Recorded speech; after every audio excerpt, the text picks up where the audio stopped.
السلام علیکم۔ میرا نام عنایت اللہ خان ہے اور اپنے یوٹیوب چینل کی طرف سے آپ کے سامنے ایک بار پھر حاضر ہوں۔ تو آج کے بہت 2-3 ضروری موضوعات ہیں، اس پہ بات کریں گے تاکہ عام آدمی کی ذہن میں یہ بات سنبھل جائے کہ کیا ہم جس دور سے گزر رہے ہیں کسی اور ملک میں بھی ایسا ہوا ہے جو پاکستان میں ہو رہا ہے۔ سب سے پہلے تو ہم وہ بات کریں گے کہ دیکھیں 2018 میں جب ایمنسٹی کا اعلان ہوا اور اس وقت وزیر اعظم تھے شاہدہ خان عباسی۔ آپ سب جانتے ہیں شاہدہ خان عباسی کے کیا کرتوت رہے ہیں، اس پہ بات کریں گے۔ دوسری بات کریں گے جو لاہور ہائی کورٹ میں 3 ممبر بینچ بن چکا ہے، اس کے متعلق بات کریں گے۔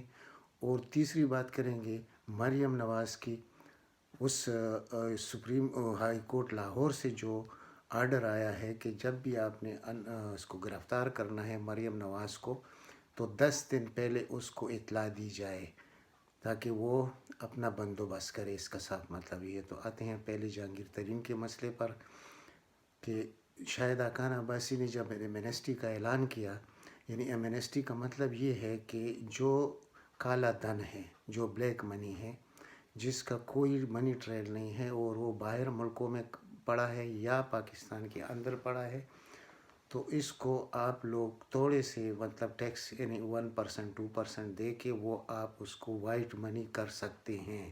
یعنی خواہ وہ چوری چکاری کرپشن کسی چیز کا بھی پیسہ ہے، آپ لوگوں سے کوئی پوچھا نہیں جائے گا، بس آپ پیسے لے آئیں پاکستان میں۔ تو اس میں مقصد یہ تھا کہ سب سے پہلے تو شریف خاندان کے پیسے جو منی لانڈرنگ کی ہوئی ہے وہ آ جائے پاکستان میں، اور پھر پاکستان سے باہر چلے جائیں یا پاکستان سے جا کے وائٹ منی بن جائے انگلینڈ میں، اور وہاں سے واپس آ کر دوبارہ پاکستان میں اس کی مطلب جگہ بن جائے کہ ہاں یہ تو حق و سچ کی آمدن ہے، تو اس کو کہتے ہیں منی یعنی ایمنسٹی اسکیم۔ اب اس سے میں نے ایمنسٹی اسکیم میں سب کچھ سامنے آ گیا ہے۔ یعنی اس میں سب سے پہلے وہ شخص جو عمران خان پریس کانفرنس کر رہا تھا اس اسکیم کے خلاف، ایمنسٹی کے خلاف، کہ یہ ظلم ہے پاکستان کے ساتھ اگر ایسے ہوتا ہے کہ ایک عام چور کو اس طرح آسانی سے اس کو ریلیف مل سکتا ہے۔ یعنی کچھ حکومت کو کیا دیں 1% 2% جو کہ دینا ہوتا ہے 20% تقریباً اپنے حصے کا، اور وہ بھی اس کا جائز ہونا بھی ثابت کرنا پڑے گا۔ تو یہ لیکن یہاں ایمنسٹی میں یہ نہیں تھا، یہاں یہ تھا کہ آپ سے کچھ بھی نہیں پوچھا جائے گا۔ تو اس وقت جب عمران خان اس کے خلاف پریس کانفرنس کر رہے تھے، جہانگیر ترین اس کے ساتھ کھڑا تھا، اور جہانگیر ترین کے الفاظ یہ تھے کہ بہت بڑا ظلم ہے پاکستان کے ساتھ، اور سب چوروں کو یہ ریلیف دینے کا ایک مصمم ارادہ ہے ان کا، اور خود اپنے آپ کو اور ان چوروں کو جو ان کے پیرول پر ہے۔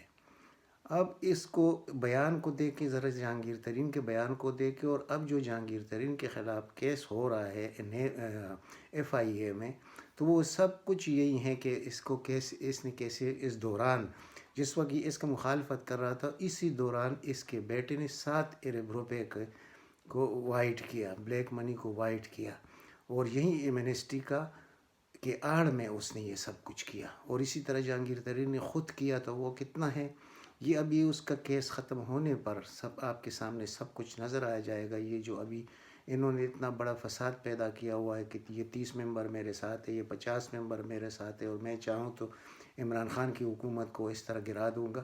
وہ گرانے والے کچھ اور ہوتے ہیں، آپ نہیں گرا سکتے۔ ٹھیک ہے آپ مالدار ہے، آپ کے پاس یہ کالا دھن بہت زیادہ ہے، اور اسی ملک میں تو چند خاندانوں کے پاس ہے یہ سب کچھ، اور چند خاندانوں نے اسی ملک کو اسی طرح بے دردی سے لوٹا ہے، تو اس میں آپ بھی سر فہرست آدمی ہیں۔ میں تو نہیں سمجھتا تھا کہ کبھی آپ بھی ایسا کریں گے، بلکہ میں تو ہمیشہ جب بھی میں نے بات کی ہے تو میں نے PTI کے لیے جو خدمات ہے آپ کی، اس پر میں نے بات کی ہے جو حقیقت تھا۔ لیکن یہ کہ اگر ایک چور چوری کرے اور پھر اس کی عوام کے سامنے مخالفت کرے، اور پھر اسی کی آڑ میں یعنی اتنا بڑا فائدہ اپنے خاندان کو پہنچائے، تو اس کو آپ خود سمجھتے ہیں کہ کیا کہنا چاہیے۔ تو کیا ایسا شخص کسی وفاقی حکومت کو یا پنجاب حکومت کو گرا سکتا ہے؟ اور جو لوگ اس کے ساتھ کھڑے ہیں اس وقت، جتنے ممبران ہیں پی ٹی آئی کے. اصل میں افسوس تو یہ ہے کہ یہ سارے الیکٹیبل یہ شخص لے کے آیا تھا، اور اس سے تو یہ اچھا ہوتا کہ ایک عام پی ٹی آئی کی ورکر کو اگر ٹکٹ مل جاتا تو آج وہ بھی جیت جاتا. یہ الیکٹیبل کا مسئلہ یہ جو انہوں نے خواہ مخواہ یہ چوروں نے پیدا کیا ہوا ہے کہ الیکٹیبل فیملیز اور الیکٹیبل آدمی یہ سب آپس میں رشتہ دار ہے. یعنی آپ دیکھ کہ صرف جہانگیر ترین کو کہ ادھر سے محمود احمد محمود کا یہ رشتہ دار ہے جس کا پیپل پارٹی سے تعلق ہے، تو ادھر یہ اس کا رشتہ دار ہے یہ جو یوسف رضا گیلانی ہے. پھر دوسرے رشتے اگر میں بیان کرنا چاہوں تو یہ لوگ عمر بھر حکومت میں رہتے ہیں، یہ باہر نہیں رہتے. اسی لیے میں جب کہتا ہوں کہ اس نظام کو گرانا پڑے گا تو وہ میں اسی وجہ سے کہہ رہا ہوں کہ یہ ایک خاندانوں کا ملک بن چکا ہے. پاکستان عوام کا ملک نہیں ہے اس وقت. یعنی کہ اس وقت ایک آدمی وزیر اعظم ہے جس کے ارادے آپ کو بھی پتہ ہے، مجھے بھی پتہ ہے، اس کی نیت کا بھی پتہ ہے، علم غیب اللہ کے پاس ہے. لیکن جو ظاہر ہے تو وہ آدمی تو نہ خود چور ہے نہ چور کو معاف کرنے والا ہے. تو اب یہ شخص صرف اس وجہ سے کہ ایک حقیقت میں جو انکوائری ہو رہی ہے اس کو رکانے کے لیے یہ حکومت گرانے تک کا سوچ رہا ہے، اور ابھی 2-3 دن میں آپ کو نظر آ بھی جائے گا. لیکن افسوس یہ ہے کہ ادھر ہمارا جو وزیر اعظم صاحب ہے تو اس میں بھی لچک نہیں ہے. حالانکہ ٹھیک ہے ایماندار لوگ ایسے نہیں کرتے، لیکن کوئی درمیانی راستہ ہوتا ہے تاکہ جب مضبوطی آ جائے اور حکومت مضبوط ہو پھر ان سے حساب لیا جائے. اس وقت یہ احتساب کے نعرے کو چھوڑنا بہت بڑے فائدے میں جائے گا موجودہ حکومت کے، کیونکہ اس احتساب سے کچھ بھی حاصل نہیں ہو رہا. وہ ساری توانائیاں حکومت کے ضائع ہو رہی ہیں. حکومت کے یعنی ریاست کے پیسے بھی ان پہ لگ رہے ہیں ان کیسوں پر، لیکن وصول کچھ بھی نہیں ہو رہا. اس میں بار بار میں جب ذکر کرتا ہوں تو اس میں نیب کا، ہائی کورٹس کا، ہمارے عدلیہ کا، تو وہ لوگ تو کبھی بھی نہیں چاہیں گے جن کا میں نے ابھی ذکر کیا کہ ان لوگوں کے ساتھ کوئی صحیح معنوں میں احتساب ہو، تو وہ تو ہوگا نہیں. تو جب وہ نہیں ہوگا تو پھر مل کے ان لوگوں کے ساتھ مل کر کوئی ایسا طریقہ نکالا جائے کہ آئین میں ایسی ترامیم کی جائے کہ یہ لوگ پھر کل نہ عدلیہ اس طرح کچھ کر سکے. یعنی جیسے ریلیف انہوں نے ابھی شہباز شریف کو دینا ہے، کل اس پہ بھی بات کریں گے، اور نہ یہ دوسرے چوروں کو اس طرح ریلیف دے سکیں گے. نہ یہ نیب والا چیئرمین جو بیٹھا ہوا ہے یا جو ڈی جیز بیٹھے ہوئے ہیں جو کچھ کر رہے ہیں ان کیسوں کو قصداً لمبا کرتے ہیں تاکہ اس کا کوئی فیصلہ نہ ہو، ان خاندانوں کو اس کا ریلیف ملے. تو اب ایسے موقع پر احتساب کا نعرہ یہ اب وزیر اعظم کی مرضی ہے، ہمارا کیا اس میں چل سکتا ہے. لیکن اگر کوئی یعنی خیر خواہ ہے وزیر اعظم کا اس وقت اور وہ یہ ویڈیو سن رہا ہے تو وہ ذرا اس پہ غور کرے میری باتوں پر کہ 2.5-3 سال میں کیا ایک پائی بھی آپ واپس لائے ہیں. یعنی سینکڑوں ارب ڈالر انہوں نے یعنی اس ملک کو تباہ و برباد کرنے میں کوئی کسر نہیں چھوڑا. اور آج ساری بدنامی کس کے ذمے لگ رہی ہے؟ عمران خان کے. اس کے ہاتھ بندھی ہوئے ہیں. میں بار بار کہتا ہوں کہ وہ کچھ نہیں کر سکتا، تو اس وجہ سے. اور اب جب بھی پی ٹی آئی کے اندر جہانگیر ترین کی شکل میں اور اس کے علاوہ کچھ اور بھی گروپس ہے جو جہانگیر ترین سے ملے ہوئے ہیں، وہ آپ سب کو معلوم ہے، تو وہ اگر چاہیں حقیقت میں اور ان کو اگر کسی اور کا ڈر نہ ہو، اور کا ڈر کا مطلب یہ ہے کہ مقتدر حلقے جس کو کہتے ہیں، تو یہ تو ایک دن میں حکومت کو، پنجاب حکومت اور وفاقی حکومت کو گرا سکتے ہیں. اور یہ شخص جس کا میں نے ذکر کیا کہ یہ خود کیا کہہ رہا تھا، پھر اس نے کیا فائدے حاصل کیے، اور اب اسے نہیں، یہ بینک میں ایک مینیجر کی کرسی پہ بیٹھا ہوا شخص تھا کہ زمیندار بن گیا، اور زمینداری سے پھر اتنا چلا گیا کہ بس ابھی اس کا کوئی حساب نہیں ہے. تو اس کے لیے اس طرح 30-40 آدمیوں کو جمع کرنا، ان کو اوبلائج کرنا، ان کو خریدنا، یہ اس کے لیے کوئی مسئلہ نہیں ہے. تو اپوزیشن اب تک کچھ نہیں کر سکی. عمران خان کا 8-9 مہینے کی اتنی بڑی جدوجہد کے پار وہ لوگ بالکل غائب، یعنی اپوزیشن تو ہے ہی نہیں. اب جو پارٹی کے اندر مسائل ہے یہ بہت بڑے مسائل ہے، یہ چھوٹے مسائل نہیں ہیں.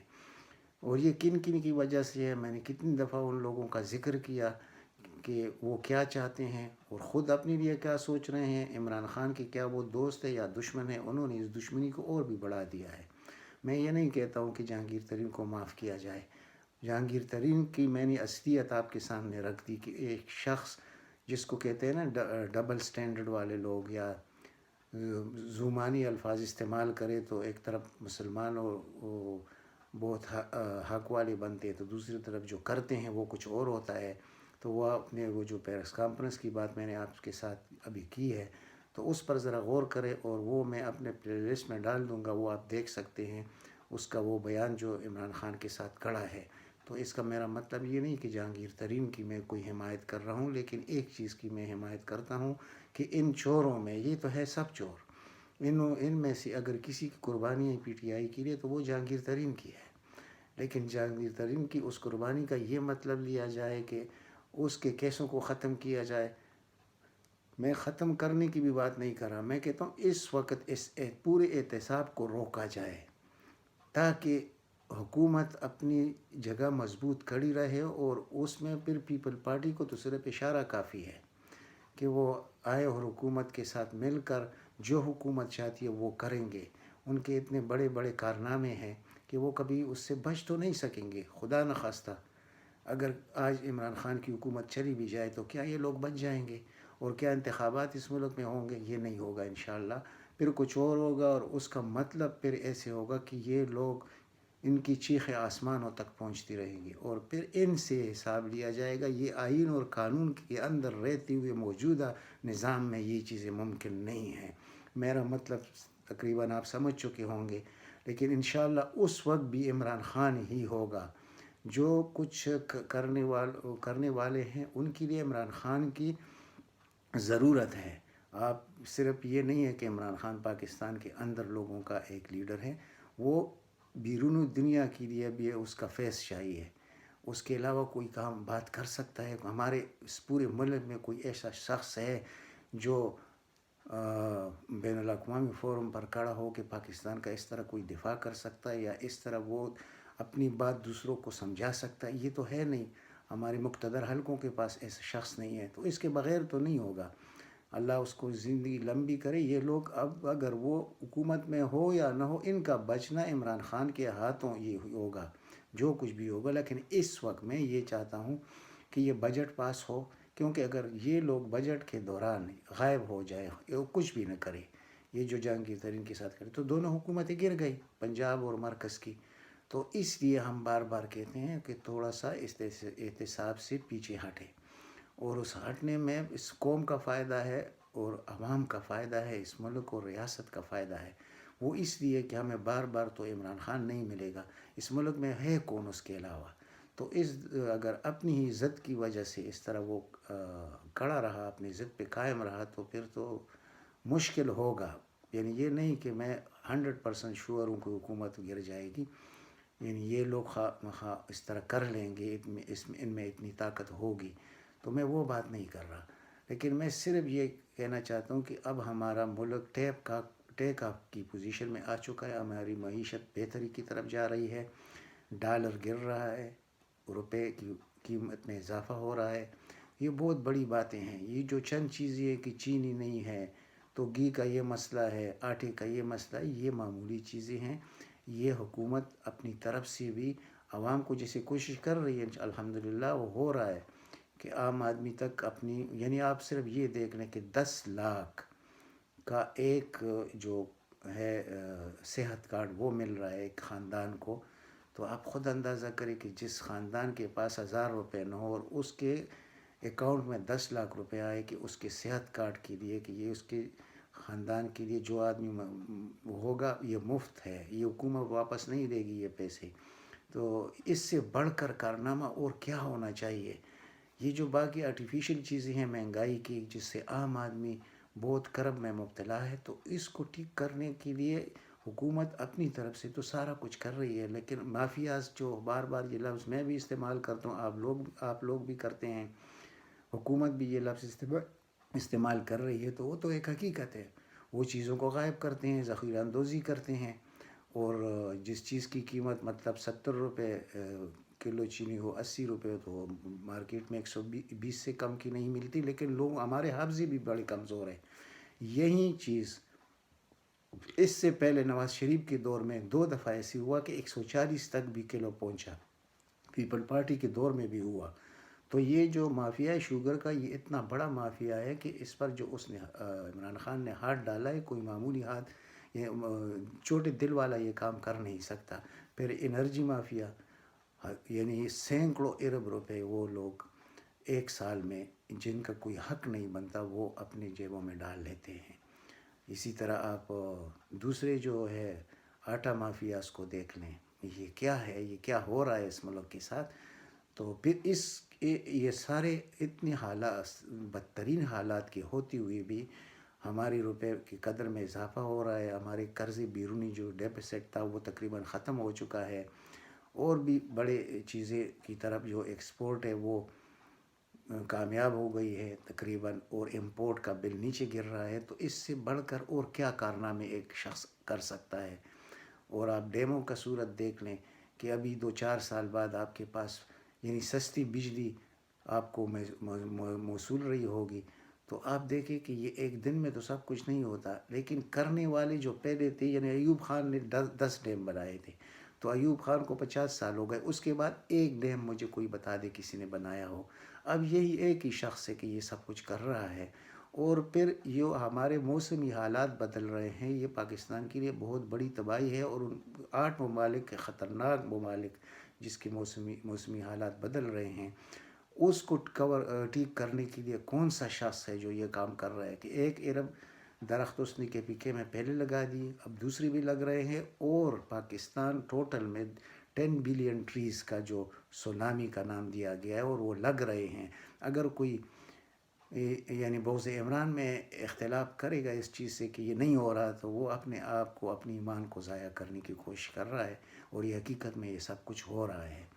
لیکن بس جو نہیں ہو رہا تو وہ اس ملک میں احتساب نہیں ہو رہا، اور اس کی وجوہات ہمارے عدل کا نظام ہے، ہمارے احتساب کا نظام ہے جو بہت ہی بگڑا ہے، جو ہمارے بیوروکریسی کا نظام ہے، جو ہمارے افسرشاہی کا نظام ہے۔ تو اس کا ذمہ وار کیا ہے؟ عمران خان ہے۔ عمران خان کو 30 سال ہو گئے، یہ خاندان جو دو ہے یہ تو 38 سال اور 36 سال سے حکومت میں بیٹھے ہوئے ہیں، اور 4 بار بھی پیپل پارٹی کو 4 دفعہ حکومت ملی ہے، نواز شریف کو 3 دفعہ ملی ہے۔ نواز شریف 81 سے لے کر 1981 سے لے کر ابھی تک اقتدار میں آ رہا تھا۔ تو اب اندازہ کریں کہ اس میں جو سارے لوگ ان کے ہیں انڈر گراؤنڈ، جتنی بیوروکریسی ہے، جو عدلیہ ہے، جو نیب ہے، وہ سب کے سب ان لوگوں کے ساتھ، اپوزیشن کے ساتھ۔ تو ہم گلہ کریں تو پھر وزیر اعظم سے کریں، تو یہ تو ہو نہیں سکتا ایسا۔ اب یہ مسئلہ تھا۔ دوسرا مسئلہ ہے، ابھی آپ یہ بھی دیکھ لیں کہ یہ جو کل بینچ بیٹھنے والا ہے 3DB جس کو کہتے ہیں 3 ممبر بینچ، جس میں نے پہلے اس پر کافی بات کی ہے، اور لوگ کمنٹ میں کہتے ہیں کہ آپ اس موضوع کے پیچھے لگے ہوئے ہیں، تو یہی تو مسئلہ ہی یہی ہے نا کہ ان لوگوں کو یہ ریلیف کیوں دیتے ہیں؟ یعنی آپ دیکھ لیں کہ کل جو ضمانت کا کیس لگا ہوا ہے شہباز شریف کا، اس میں کن لوگوں کو بٹھایا گیا ہے؟ یعنی جس کا ہم نے پہلے ذکر کیا تھا کہ ان لوگوں کو شریف خاندان کے کیسوں سے دور رکھا جائے، یعنی باقر نجوی اور عالیہ نیلم، اور اب یہ انہوں نے 3 بنا، ایک شہباز، جسٹس شہباز، اس کے متعلق مجھے کوئی علم نہیں ہے کہ وہ بھی انہی کا ساتھی ہے یا نہیں، لیکن یہ ایک دکھانے کے لیے ایک وہ آدمی رکھ دیا۔ تو یہ 3 ممبر بینچ انہوں نے بنا دیا۔ اب سپریم کورٹ کو یہ چاہیے تھا کہ اس پر فوراً سو موٹو ایکشن لیتے۔ یہ جو کچھ جسٹس جاوید گرال صاحب نے جو کچھ لکھا ہے، وہ کوئی آدمی جو اس چیزوں کو سمجھنے والا، وہ اس کو دیکھ کے وہ تو پاگل ہو جاتا ہے کہ بھائی یہ اس ملک میں کیا ہو رہا ہے، کہ ایک طرف ایک جسٹس لکھتا ہے کہ یہ میرے پاس جو کچھ ہے اس میں تو ضمانت دینے کی اور رعایت دینے کا تو گنجائش ہی نہیں ہے، یعنی کسی طور بھی نہیں بن سکتا۔ اور جو دوسرا ہے اس نے پورا اس کا آپریشن کیا ہے کہ یہ ٹیٹیز کہاں سے لگی، کیسے لگی، پھر اس کے خاندان سے ایک دوسرے کے اکاؤنٹ میں یہ پیسے کیسے جا رہے تھے، اچھا دوسرا ان کے فرنٹ مینوں کے اکاؤنٹ میں کیسے جا رہے تھے، ایک ڈیٹ وائز انہوں نے ہر ایک چیز کا، اس جسٹس جاوید گرال صاحب نے جو اس کا آپریشن کیا ہے، یعنی ان کو اگر یہ انسان ہوتا شہباز شریف تو یہ تو اس شرم سے ان کو مرنا چاہیے۔ وہ جو کہتا ہے کہ میں نے 1 پائی کا کبھی چوری کیا ہو تو میرے قبر سے مجھے نکال کر میرا اس کا حساب لیا جائے، یعنی اتنے سفید آنکھیں ان لوگوں کے کہ یہ شرم سے بھی ان کو کچھ نہیں ہے، یہ سب کچھ اس کے خلاف۔ اب یہ دیکھنا چاہیے تھا سپریم کورٹ کو کہ کیسے انہوں نے اس دن اناؤنس کیا کہ شہباز شریف کی ضمانت ہو گئی ہے، ابھی ایک چپراسی کے تھرو جا کر، جس کا طریقہ کبھی ہوا نہیں ہے اس طرح اس ملک میں، کہ جب فیصلہ لکھا جاتا ہے تو وہ عدالت کے اندر عدالت کے سٹاف کو بھی پتہ نہیں ہوتا کہ کیا ہو رہا ہے، اور پھر اس کو اناؤنس کیا جاتا ہے عوام کے سامنے۔ تو یہاں سے جب انہوں نے انکار کیا جاوید گورال صاحب نے، اسجد جاوید گورال صاحب نے، تو انہوں نے جا کر اپنے ایک چپراسی کے تھرو باہر بیان لگوایا کہ شہباز شریف کی ضمانت ہو گئی۔ تو بہت بڑا فراڈ تھا، تو وہ تو نہیں ہو سکا۔ فوراً اسجد جاوید صاحب نے supreme chief justice Lahore high court کو مطلع کیا، تو اس کے پاس بھی پھر رعایت دینے کا کوئی بہانہ نہیں رہ گیا تھا کہ وہ بھی کچھ وہ کرنا چاہتا تھا لیکن نہیں کر سکا۔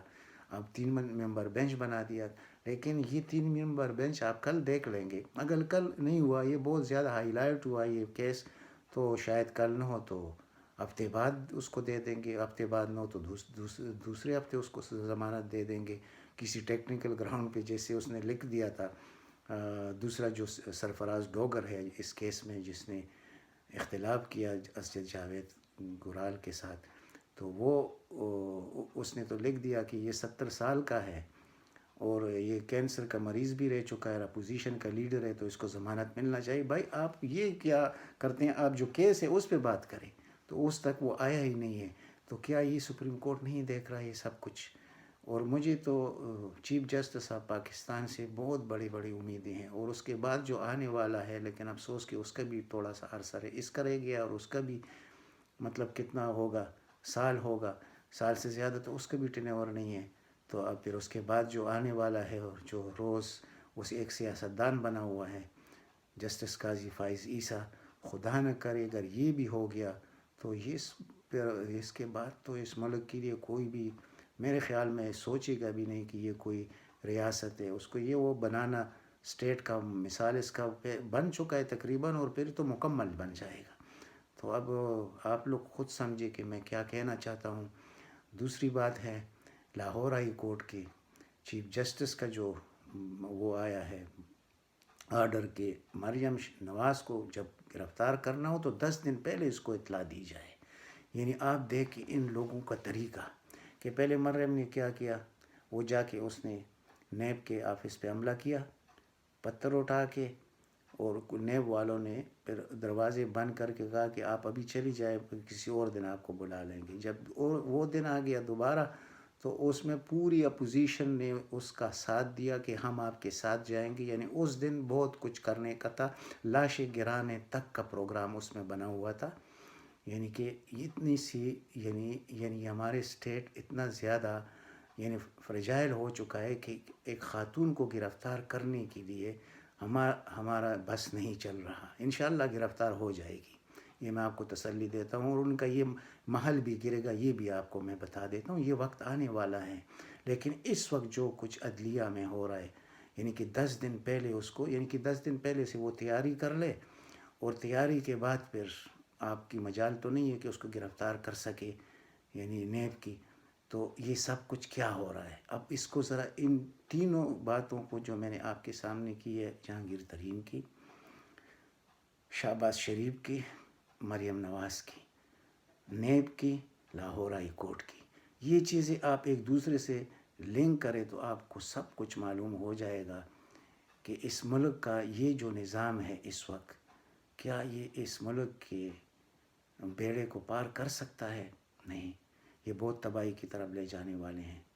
لیکن اس تباہی سے پہلے یہ بھی تباہ ہوں گے، یہ بھی میں آپ کو بتا دیتا ہوں۔ انشاءاللہ زندگی رہے گی تو ہم بھی ادھر ہیں، آپ بھی دیکھتے رہیے۔ بس اللہ تعالیٰ آپ سب کی عمریں طویل کرے، تو آپ ان باتوں کو انشاءاللہ میرے یاد رکھیں گے۔ تو اب جانے سے پہلے میں گزارش کرتا ہوں کہ اس چینل کو سبسکرائب کرے، ویڈیو کو زیادہ سے زیادہ شیئر کرے، لائک کرے، اور بیل آئیکن پہ کلک کرے تاکہ آنے والی ویڈیو بھی آپ دیکھ سکیں۔ اور بس ابھی آپ سے اجازت ہے۔ اللہ تعالیٰ آپ سب کو اپنے حفظ و امان میں رکھے۔ والسلام۔